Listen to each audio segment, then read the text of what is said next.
Sperm Wars, the truth about human relationships. Welcome in, much love, Trav here. And this book is super interesting. I read every page. There's certain books that aren't worth that much time. I think this book is worth a lot of time, especially to the men. It's by Robin Baker. It's also fun to read. There's fiction and there's science. It's based on an academic text, so there's a lot here, and I highly recommend this again especially for the men. But I'm going to give you a synopsis so you don't necessarily have to read it. This book, if you do choose to read it, make sure to read the last two chapters. Very important. The second to last chapter is a conclusion. The last chapter is about successful monogamous relationships. If you read everything but the last chapter, it will leave you with the wrong impression. But basically, what this book is about the battle for sperm competition that goes on the way to conception, that a lot of conceptions happen with multiple sperm duking it out, that a lot of sperm, and again, this is controversial, so not everyone believes this, not everyone has to believe this, but that a lot of the sperm is not even able to fertilize an egg, but it's for blocking and for killing other sperm. So what this book says is that humans are serially monogamous with infidelity. This seems pretty accurate, right? We're for the most part not polygamous. There's a little bit of polygamy, and most of that came about through the agricultural revolution, where in the last 10,000 years men are able to amass large amount of resources, but most evolutionary psychologists, scientists agree that we're really not polygamous, we're more monogamous. You look at our behavior, we're more like bonobos than we are like gorillas. Gorillas have tiny testicles because there's no sperm war competition. If there's the one dude, the one alpha ape is mating with all the women, he doesn't need a big competitive ejaculate, right? He has tiny testicles because there's no competition. Whereas the chimpanzees, everybody's fucking each other, have big nuts because they're just spraying and praying. Humans are, as one of the great apes, is somewhere between a gorilla and a chimpanzee, where there is some sperm competition going on. So why is there sperm competition going on? Well, why is there infidelity? Well, for men, there's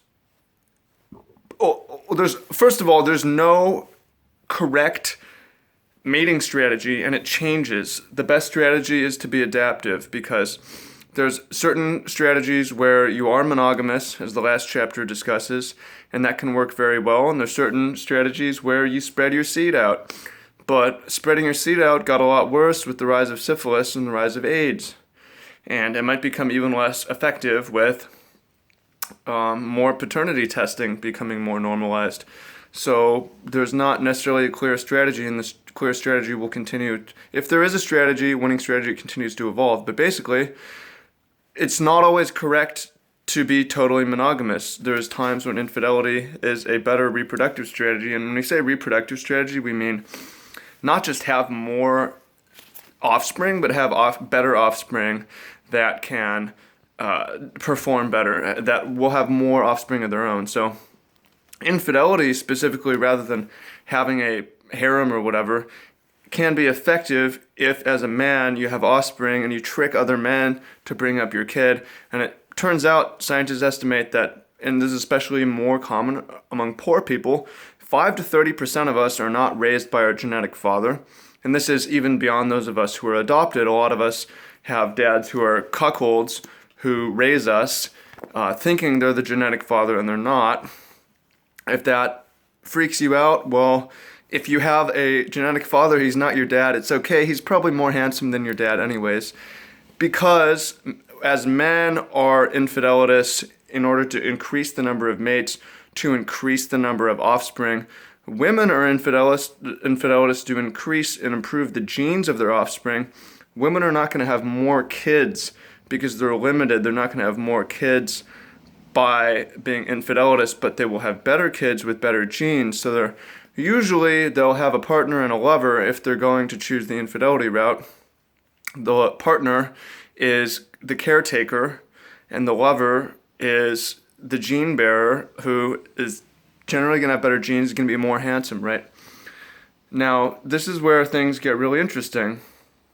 And by the way, I'm not going to go into all the details, but this book explains for sperm wars. For instance, thrusting and the shape of the head of the penis. If there wasn't sperm wars, it wouldn't be that way, because the way sex is if there's sperm in there from before, the thrusting is pulling it out, right? So if there was no sperm wars, then we wouldn't have sex all the time. There would be clear fertility signals, ovulation. There would be a lot less confusion in general. There would be less sex again, and there wouldn't be as much thrusting. It would just be you're in and you're out. So sperm wars seems like it's a real thing. That's not happening all the time, but does tend to happen, and this book covers a bunch of scenarios. It covers what affects chance of conception. For instance, if there is an orgasm within 1 to 2 minutes before the insemination, it increases the odds. But if the female orgasm happens 2, 3, 4, 5, 10 minutes, it strengthens the cervical filter and makes it less likely that conception will occur. If female orgasm happens after insemination, it increases chance of conception. So there's a lot of things like that is probably better to know. That, as far as in my experience, sex ed never taught me that, and fooling around with girls never taught me that either. And this book is the only thing that has really covered that, so that's why I recommend it. Let's see what else is in this book that is going to be useful to share here. Okay, here's something that's really interesting, and it explains, this is going to be controversial, and the book doesn't posit this theory, but this is my theory behind racial preference in females, and this is going to be controversial, I'm sure, but it makes a lot of sense. From what I've seen, women tend to have stronger racial preferences than men. That's anecdotal. I don't know if it's true. Men, we do tend to have preferences, but they seem to be more flexible than women who, and this is again anecdotal. I've heard girls say, I like Asian guys, I don't like Asian guys, I'm into black guys only, I like white guys, right? You see patterns of this. Why might this be? Well, if you're choosing a strategy that involves infidelity, then it is important, if you're going to confuse mates, in order your infidelity to not be detected, that your lover and partner are the same race. Because if you have a white husband and you're white and a Chinese baby comes out, then the old black baby, right? Then he's going to know something is up. He's going to file for divorce. He might pay for the child legally if he has to, but he is less likely to care for it. The child's going to be in a worse situation. It's more likely to be miscarried or aborted. So by having a racial preference, it allows for more flexibility and more indetectability of infidelity. And racial preference often is for whoever's in power, you could say, or often the majority. And I believe this is true because there's data from Hawaii that females who are searching for pornography are searching for Asian porn. And Asians are the majority race there. And my experience in Hawaii is you get treated different there if you're white than if you're Asian. A lot of white people explain a sense of kind of reverse racism. And then I experienced the kind of like being treated like in a way I hadn't before. People tipping me things and giving me things and being really eager about me.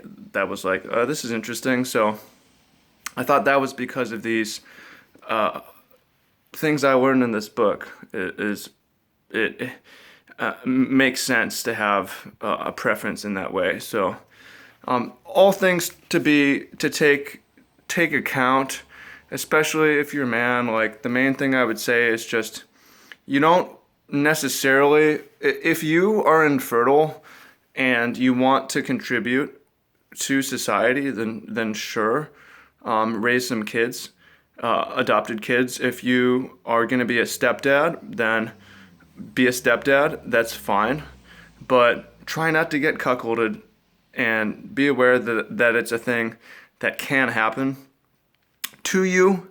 It's not politically correct to say, but it's actually a popular meme right now, and it's a real thing that is agreed upon for the most part in evolutionary psychology as a male and female mating strategy. So there's a lot more to this book than that, but that's a important takeaway. Again, there's like good sex ed in here, but the last thing I want to leave you with is that, again, there's not a correct strategy where you're gonna be infidelitous. It depends on your situation a lot, and a lot of people will have a lot of success being monogamous and fidelitous and not cheating and only having children with one partner. There's a lot of benefits to that. There's no chance of getting caught. There's less chance of disease, again, with AIDS and syphilis and other things that you really don't want floating around. Monogamy can be a safe play, and if you know, both parties know that it's theirs and there's a lot of trust, you can devote yourself to giving your children a better life and putting them in a position to have more kids themselves, and putting yourself in a position to have a lot of grandkids and progeny and so on and so on. Again, flexible strategy is important, and there's a lot of things to be aware of, so I hope you find this useful. If you want to know more, get the book. Depending on when you're watching this, there'll be a link, freelivinggoals.com/books, where this will be on my recommended books list. If you're watching this right now, right as it uploaded, that's probably not the case, but you go to Amazon, type in Sperm Wars, and find it that way. And highly, highly recommend reading this, especially to the men. I hope you find it useful. And have a fucking incredible, amazing, blessed existence, and write me in the comments what you think about this. It's a hell of a book. Again, it's controversial, not everyone agrees on it, but it's some ideas that are good to be aware of, because they are kind of popular too. So let me know what you think in the comments, and if you've read this book, let me know what you think about the book. Much love. Have a blessed life for you and your kids and your grandkids. Take action.